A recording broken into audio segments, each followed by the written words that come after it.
Good afternoon. My name is John Vaughn. I'm the CEO of the Quest Oracle community, and I can't believe we're almost through the first day of INSYNC. It's crazy how quickly today has gone by. Maybe it's because the event's been buzzing with excitement and filled with jam-packed day of hands-on lab sessions around database, 21C, security, SQL, uh, cloud, and much more, plus some great networking opportunities like attendee match and special interest groups. So we're excited for you to be here and excited to have Oracle's support and participation in this year's event, including the presentation of this keynote session on Oracle Data Management Strategy with Jenny Tsai-Smith. Jenny has been with Oracle since 1993 and has held a number of leadership roles spanning technology support, content development, education delivery, plus Oracle Cloud acceleration of startups and scientific research. And as Vice President of Database Product Management, Jenny works with release and development management to take products and services from design through development to production. And she and her team meet regularly with customers, partners, press, and analysts, and we're excited to have her joining us on stage for the INSYNC keynote. So Jenny, thank you for being here, and I'll now turn it over to you for your session. Hello, everybody. Thank you so much for joining my session. Data is the invisible power inside nearly every one of our actions and decisions in private, public, and commercial life. Everything we do on our phone and even on this online event create and uses data. Every day, more than $1 trillion in foreign currency exchange happens digitally. All of that money is just data. Everything driven by artificial intelligence, such as recommendations, fraud detection, commercial credit checks, all of it is powered by data. Data, like electricity, is the invisible power inside the modern world. And so creating value from data will increasingly determine an enterprise's competitiveness. And to become data-driven, enterprises will need to build data-driven apps and adopt those paradigms that support the development of these apps. Data-driven apps operate on a diverse set of data, such as spatial, documents, sensor, transactional, and others. And they're pulled from multiple different sources, often in real time, and they create value from that data in very different ways from our traditional applications. Take, for example, a meal delivery app. It may use JSON documents for product catalog data. It could capture order information in relational tables. It could apply machine learning to make real-time recommendations to customers or detect fraudulent transactions. It could use spatial data to keep track of deliveries, stream sensor data from the thermometers in the delivery containers, and apply graph analytics to identify individuals in a community to offer them customized promotions. To keep pace with the business challenges and opportunities, data-driven apps are developed with more agile, scalable, and secure paradigms. Some of these paradigms include microservices to support modularity and scalability, events to trigger process flows, continuous integration and continuous delivery pipelines, plus data access through REST APIs and deeply embedded security measures. So there are a couple of approaches to managing, using, and securing data in data-driven apps. One approach is to use multiple single-purpose database engines, each storing and processing a specific data type or workload type. The other approach is to use a converged database engine, which can support many data types and workloads simultaneously. On the left side of the screen are examples of single-purpose database engines, which you can use to build the meal delivery app that I talked about earlier. If you take this approach, you may need 6 different products or services to handle, for example, the relational data, the JSON documents, the spatial data, the social graphs, the machine learning algorithms, and the streaming data from IoT devices. And in contrast, Oracle offers a converged database engine that can handle all of these data types and workloads. So each of the single-purpose product or service requires specialized knowledge, additional costs, plus different operational and security configurations. The fragmentation of data stores not only necessitates data movement, but also forces data transformation and translation across the disparate database engines. This incurs additional integration costs, time, and introduces security plus operational risks due to the many integration points and architectural complexity. So Oracle adopted the converged database approach to reduce complexity, eliminate these risks, mitigate the costs, and whether you create a single database instance, multiple database instances, or a multi-tenant container database with multiple pluggable databases, using the same Oracle Converged Database engine offers both simplicity and increases productivity. So Oracle's Converged Database strategy will help our customers future-proof against changing business requirements and ensure the highest productivity for the developers and the data analysts. Let's now take a look at the objectives that we have towards building out this converged database. So basically there are 3 pillars. First one being the database engine itself.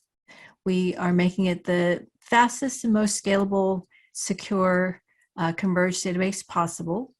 Running the converged database is the Oracle Exadata platform, which is the most optimized hardware and software for running Oracle databases. And we have added the support of autonomous capabilities to enable customers to very easily run the converged database engine in the cloud. Let me go through each one of these in a little bit more detail. So let's start with the Oracle Database Engine. First of all, I want to remind you all that Oracle Database has had nearly 4 decades of history, and in our DNA is the tenet that this engine should be able to run pretty much anywhere. And so we've taken this approach also to the cloud, meaning the same database engine that you run on premises is also available in the public cloud, in our Cloud at Customer deployment, as well as our dedicated region Cloud at Customer offering.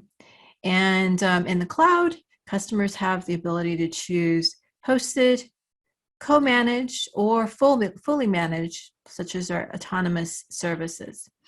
So the idea is that you should be able to develop your application anywhere and deploy it anywhere so that you ensure that highest portability. In terms of the functionality within the database engine, there was a recent report by Gartner, their Critical Capabilities report, which basically ranked Oracle's engine as #1 in all of their operational use cases and #1 or #2 for all of the analytical use cases.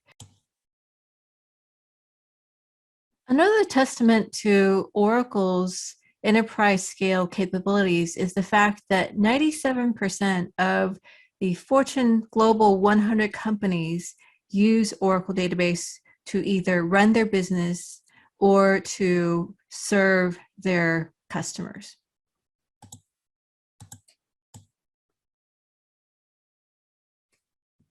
Let's take a quick look at the database releases and support timelines. So as you can see, we have several older releases that are coming due at the end of their support life. We strongly encourage customers to upgrade to the most current long-term release, which is 19C. It has 5 years of Premier support and 3 years of extended support, which ends on April 2027. Also, in the end of 2020, December 2020, we released our latest database version, which is 21C. And 21C has 2 years of Premier support. It is flagged as an innovation release, which means that it has a lot of new features. But if you have complex applications where you want to minimize the number of upgrades, you might want to go to 19C and stay there for a while. The main thing, though, is that please take a look at the My Oracle support note for updates on both the database release timeframes as well as the support timelines.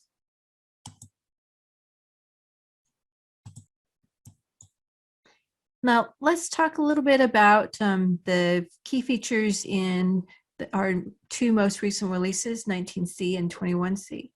So 19C is, as I said, our latest long-term release. Some interesting features that I wanted to highlight to you include the ability for you to set up an active data guard standby site that could also be a site where you can initiate write operations. So the idea is that not only can you open the active data guard standby for, let's say, offloading analytical workloads or reporting workloads, but you can now also with 19C initiate a DML operation. Perhaps you need to, let's say, update a table to record the fact that a report was generated. You can do that now. And what happens is that DML gets redirected from the standby to the primary site, and the operation takes place on the primary site. So this is not recommended for applications where you have to do a lot of updates from the standby site. This is really meant for a very occasional small DML updates. Another capability in 19C is Cloud SQL. So this allows customers who have data spread out in cloud object storage like AWS S3 to be able to query that data and not have to bring it into the Oracle database if you don't choose to. And so what you do is basically set up, say, external data source as an Oracle database external table. And then with Cloud SQL, you can go ahead and query that data as if it were a table in the database. So this is really helpful for customers who are creating data lakes. Another feature which is really important for IoT streaming data capture is our mem-optimized row store. So the idea here is that you may have devices that need to do a lot of inserts, and we've done tests with 20+ million inserts per second with this feature. And what happens is those inserts get buffered up in memory, and periodically those inserts are basically drained down to disk for persistence. So this is a great feature for customers who want to combine the data streaming support into their application with relational tables and as I said, take advantage of the Converged Database feature. So in 19C, we also introduced the automatic indexing feature. This feature allows you to essentially let the Oracle Database Engine monitor the workload, monitor the data access characteristics, and then recommend indexes that could help with performance. Also recommend indexes that should not be created or to be dropped. if it's detrimental to performance. And it could even automatically put those indexes to use after it's tested the performance. And so this is a feature that's really helpful for DBAs who don't have the time to monitor the index usage and monitor the SQL plans, but want to be able to ensure that their environment is performing well. And this is a feature that's also used in the autonomous database to ensure that customers can enjoy the best performance without having to incur the time to monitor and manually tune the use of indexes. Okay, so in 21C, we have more innovations that support Converged Database. And first one is blockchain tables. So blockchain tables allow you to create a table that's essentially immutable. So you can insert into the table, but there are additional functionality that will prevent any kind of updates and deletes on that table.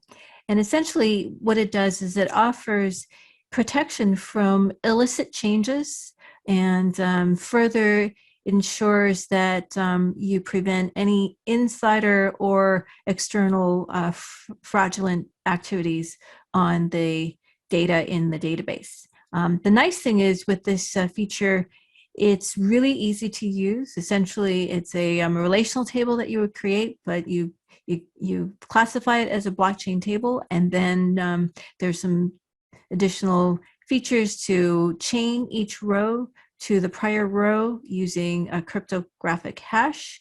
And then there are additional capabilities added to this feature that will essentially allow you to detect if somebody's tried to change the data, and many other things that you can do to support a variety of use cases. And it will even support use cases that have more interesting governmental compliance type of requirements, such as the European GDPR requirements. Those can actually be supported as well with this blockchain table feature.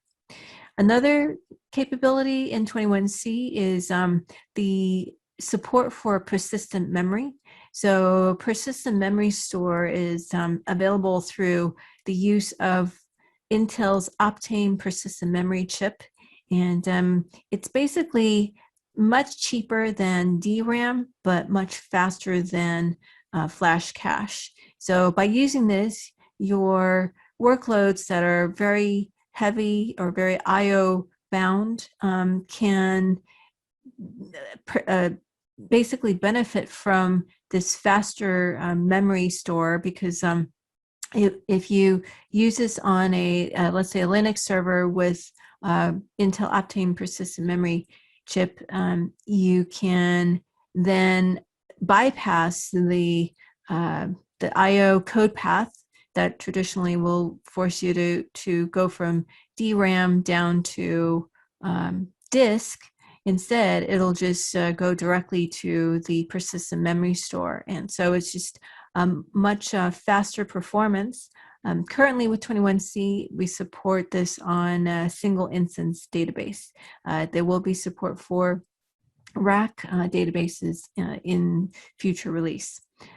The other feature that I want to highlight is AutoML. So AutoML in the Oracle Machine Learning for Python in 21C will allow non-experts to take advantage of machine learning, so that customers who may not have the luxury of having data scientists and people with PhDs in artificial intelligence, they could still benefit from the many built-in machine learning algorithms in the Oracle database, and be able to train these algorithms right next to where the data set that's being used to train the machine learning algorithms reside.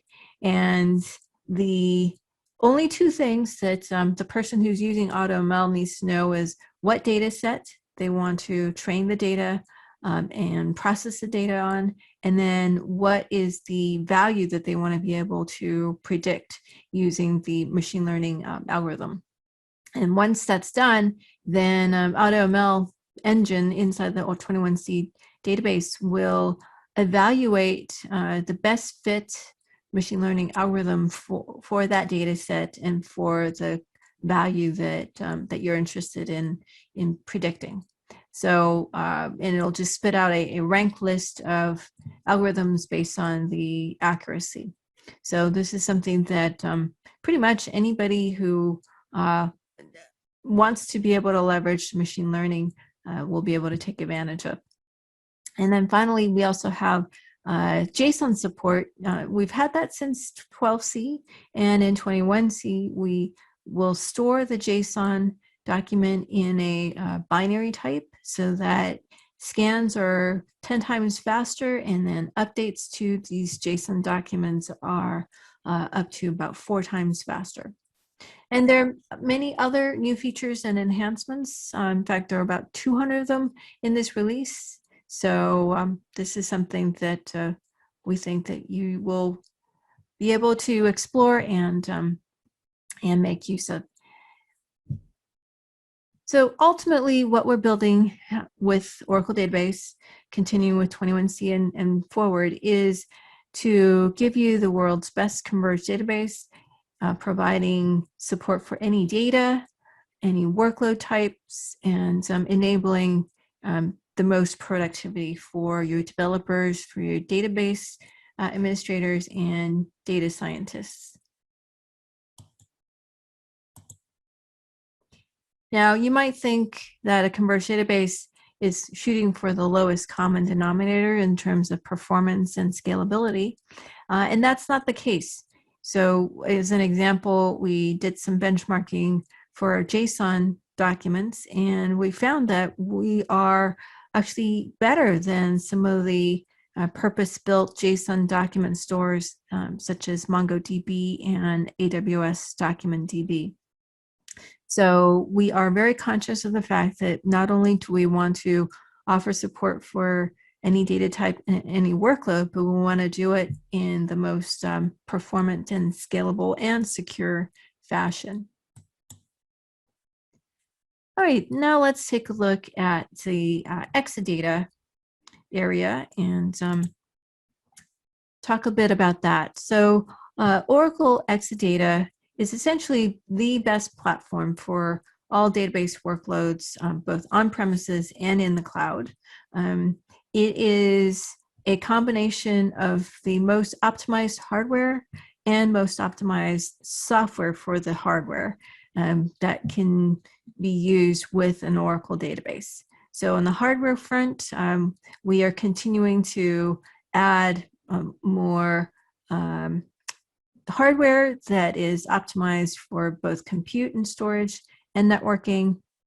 And we are very conscious of both the need for the higher capacity, but also at the most cost optimized level.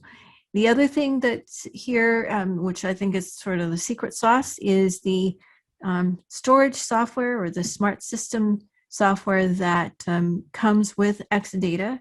So this software basically provides algorithms that will enable the processing that normally would have to take place in the compute for the database instance to get pushed down to where the data is stored. So it's essentially making the storage hardware smart, and it will know to essentially do the processing where the software, where the data resides, so that it doesn't have to incur the back and forth between the database instance and the storage. So it essentially also allows the consolidation of transaction processing and analytic workloads. And on top of all of this is some special software that will automate the management of Exadata, and it will optimize the configuration, and it automatically detects when faults are about to occur in the hardware and automatically try to address it, and in some cases, mitigate and prevent the occurrence. So all of this, the three pieces of hardware, special software, and the automation is what makes up the Exadata platform. So we do have a lot of customers using Exadata. Many of them are running huge petabyte scale data warehouses. They are in various industries, including financial services, telecommunications, and so forth. And many of them are also running package applications, sophisticated package applications, such as those from Oracle and other vendors. And oftentimes our customers use Exadata to consolidate thousands of databases onto many fewer Exadata boxes. And some of our customers are also using Exadata to create their own private database cloud. Exadata X8M is the latest version of Exadata, and that was announced about a year ago. It is now available both on premises and in the cloud.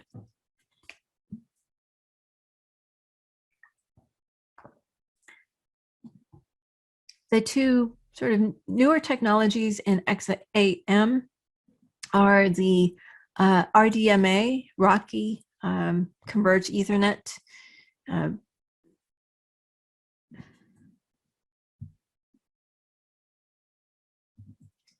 Two of the key new features in X8M are the use of persistent memory. So it's the same Intel Optane persistent memory chip that I mentioned earlier for single instance database, which is more on the database computing side. But this one here is actually PMEM that's located in the Exadata storage cells. And this results in very, very, very low I/O latency.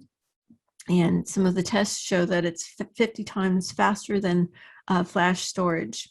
The other hardware enhancement is the use of the RDMA, remote direct memory access, over Converged Ethernet. So this replaces the InfiniBand connections, and this basically allows for faster communication through this standard Ethernet. And we also have more CPUs with more cores and faster clock speed, much more storage. And again, this is available both on premises as well as in the cloud, both Oracle Cloud as well as Cloud at Customer. And in some of the tests that we've run, comparing Exadata against AWS, RDS, and Aurora, you see that both in terms of CPU scaling and storage scaling, we can support much, much more. Many of our customers run Exadata on premises, and they use the cloud as a disaster recovery site. So one example is an electronics manufacturer where they have used Active Data Guard to create a standby on the Oracle Cloud. And on the Oracle Cloud side, it's essentially a hosted disaster recovery site. And in this case here, they're running eBusiness Suite, Oracle eBusiness Suite. Another example is a healthcare provider that is using Epic, which is a package application. And again, they have Exadata on premises using Active Data Guard, but this time they have a sort of a co-managed service in Oracle Cloud, which is the Exadata Cloud Service, and they're using that as their disaster recovery site. And a third example is a government agency. They are using Exadata Cloud at Customer. So this is basically a managed cloud service, but located in the customer data center. and then they have the Exadata Cloud Service running in Oracle's public cloud as their disaster recovery site. And they're also running a couple of package applications. So as you can see, Oracle Exadata is as a solution suitable also for hybrid cloud requirements. All right, now let's look at the autonomous services. So Oracle Autonomous Database is I would say, our premier offering as far as data management products. But before I jump into it, let's take a quick look at the Oracle Cloud footprint. So Oracle Cloud has been around for, probably on the order of 5 or 6 years. And our second generation cloud was built over the last 2 to 3 years. And our current footprint is even larger than AWS. So we now have 29 regions live around the world, and about 9 or 10 more planned for the rest of this year going into early next year. So that our footprint at this point is larger than AWS's footprint, and by the end of this year, it'll be much larger. We also have a special partnership with Microsoft Azure, so that customers who want to be able to run their applications on Azure Cloud and connect to an Oracle database in Oracle Cloud, they can do that using these OCI, Oracle Cloud Infrastructure, and Azure Fast Interconnects. And as far as we've seen from customers who are using it, they don't notice any kind of network latency or lag at all. So they essentially can enjoy this multi-cloud experience and use the best database and run their applications against the best Oracle database. The other thing I want to highlight here on this map is that we do also have government regions already deployed, and plan to deploy more over the next year, so that customers who are in public agencies and government agencies can also benefit from Oracle Cloud. So the reason why I talk about the Oracle Cloud footprint is that, Oracle Autonomous Database currently is only available in Oracle Cloud Infrastructure. And it is a service that we introduced about 3 years ago.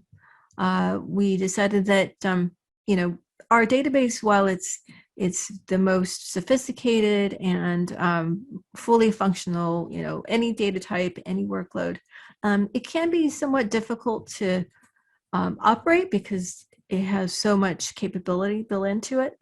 And so we decided that we needed to make it really, really easy for our customers to take advantage of all of this capabilities.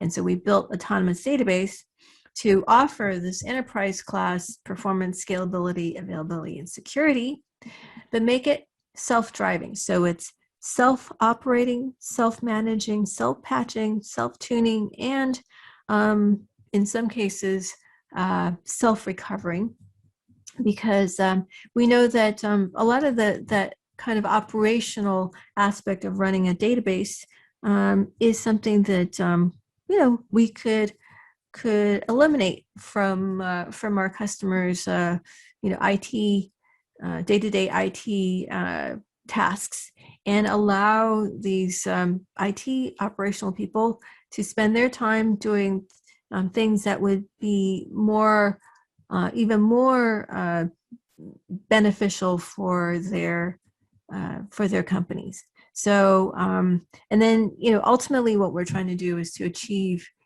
most productivity. And one of the things that we have done there is also to integrate the Oracle Application Express low-code platform into the Oracle Autonomous Database. So the Oracle Autonomous Database essentially eliminates all the complexities of database deployment and management by running this database on top of the Exadata infrastructure and adding some of the data center operations to cloud operations using machine learning. So we actually gather information about workloads, and we will proactively, eliminate problems before the user even notices that there's a problem. And we will use this workload information to further fine-tune our operations. So, all of this is really what Oracle Autonomous Database brings to the table. Now, the Oracle Autonomous Database is running on the one engine, the one Converged Database engine, Oracle Database, but it does offer several different personalities that are optimized by use case. So for instance, we have the Autonomous Data Warehouse, which is great for analytical processing, data science, and machine learning. It's, again, the same database engine, but some of the parameters are optimized for that particular type of workload. We also have the autonomous transaction processing flavor of Autonomous Database, which is optimized for both OLTP workload as well as real-time analytic workload, mixed workloads. And then finally, we have the JSON database, which is optimized for JSON document processing. But it is essentially the same profile as the autonomous transaction processing, but with some additional profile parameter settings for JSON. So these are the different ways that you can use the Autonomous Database. And Autonomous Database was in the public cloud only, and due to customer demand, we are now making it also available on Cloud at Customer. In fact, this is something that's been available now for about the last, I would say, 10 months or so. So customers who have governmental requirements or compliance requirements where they have to keep the data in their data center, they can make use of Autonomous Database with this version, with this deployment in Cloud at Customer. And so the control plane, the cloud control plane, has a connection to the customer data center, and this is how we can monitor and manage the Autonomous Database that's running in their data center. We also have a free service called DataSafe that will offer essentially a single unified security service for all of your Oracle Cloud database services. So this is actually available for Database Cloud Service as well as for Exadata Cloud Service. And we added support recently for on-premises databases as well, so that if you have your database running in your data center or perhaps in another cloud, this DataSafe service will be able to assess the data security compliance. It will be able to audit all the data and even do things like discover sensitive data. We offer probably over 100 different data masks that will allow you to essentially use these data. Actually, they're more like data patterns, data format patterns, so that you can say, okay, scan my database and look for tables that contain data that appear to be like social security numbers. And it will go ahead and find that for you and then flag them as tables that perhaps need a bit more security applied. And you may even want to mask or redact the data depending on the requirements. So this is a data safe service. It's running in Oracle Cloud, but it can manage and monitor your database on premises.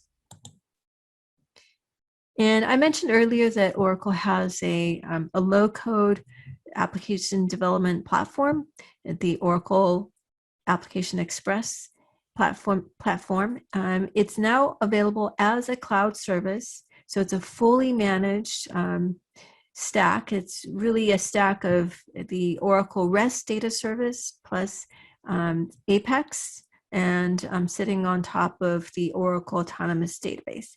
And it's all there for a low price of $360 per month. There are no extra fees per user, per developer, or even per application. So it's a single monthly fee, and you get 1 terabyte of storage and 1 OCPU, which is equivalent to 2 virtual CPUs. And that's really enough to run pretty much most applications that we've seen customers build. It is used by developers, whether they're line of business or citizen, or even the professional developers who want to be able to create an application quickly and then take that application and further augment it with JavaScript or other kinds of code that they want to add on to the Apex application.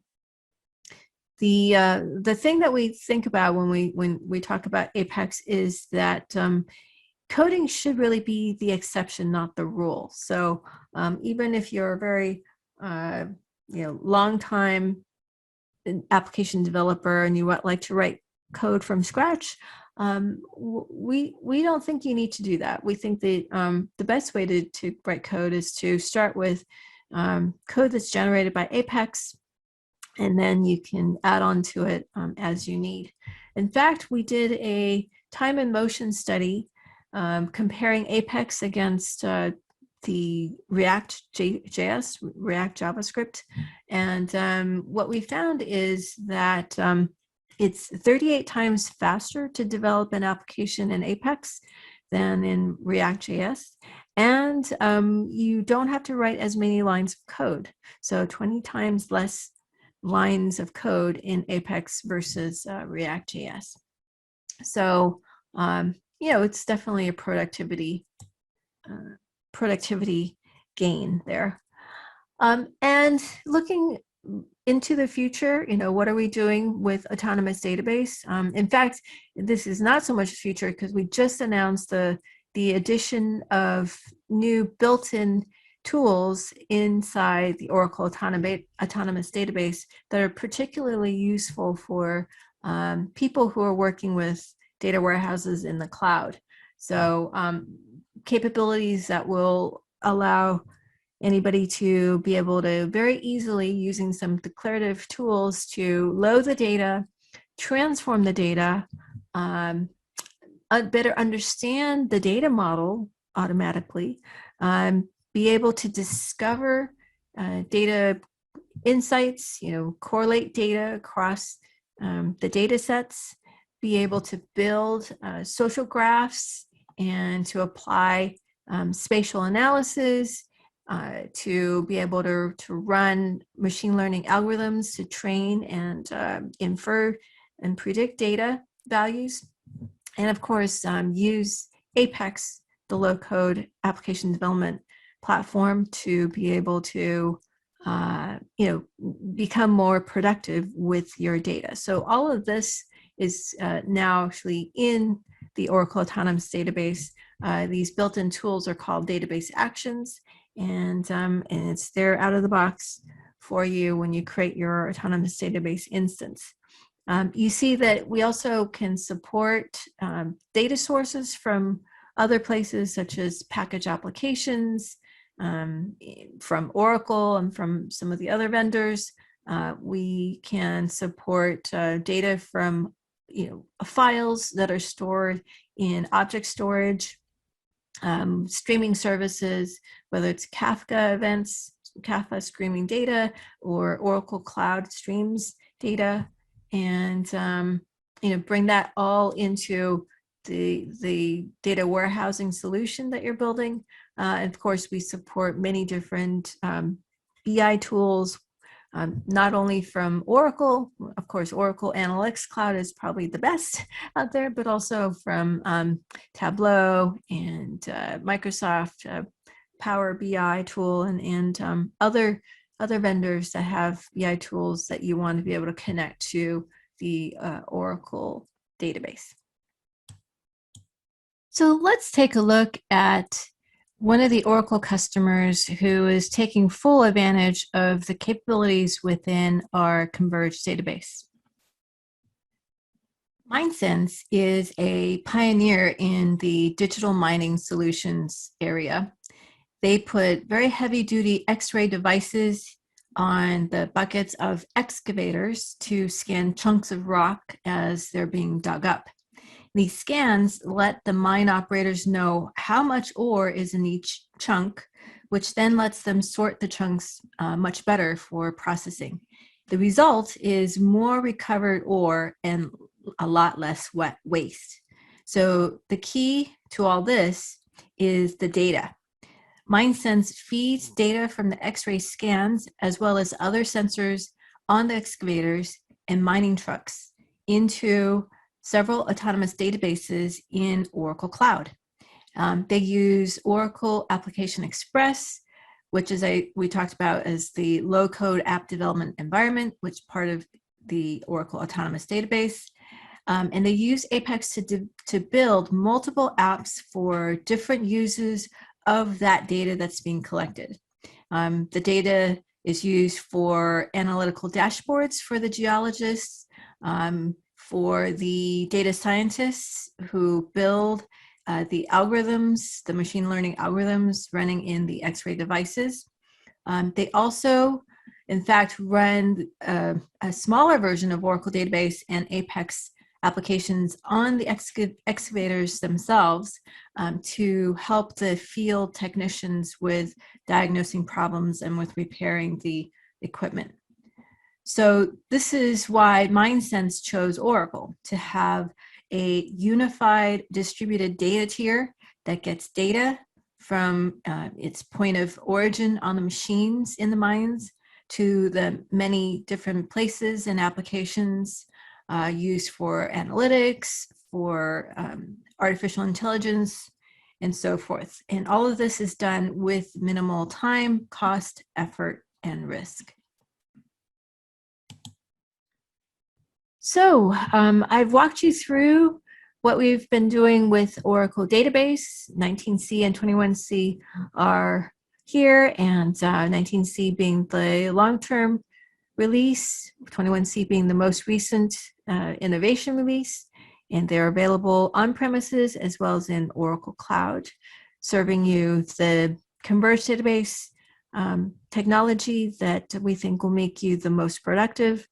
We have Oracle Exadata X8M and the new capabilities that are offered through the Rocky and persistent memory hardware. And then finally, with Oracle Autonomous Database, you get the automation that is enabled by the built-in machine learning, and you can run this in the public cloud or cloud at customer in your data centers. So thank you very much for joining me today. And I encourage you to go check out our latest Oracle Database 21C in the cloud for free through our always free autonomous database. Thank you very, very much. And feel free to connect with me either on LinkedIn or on Twitter.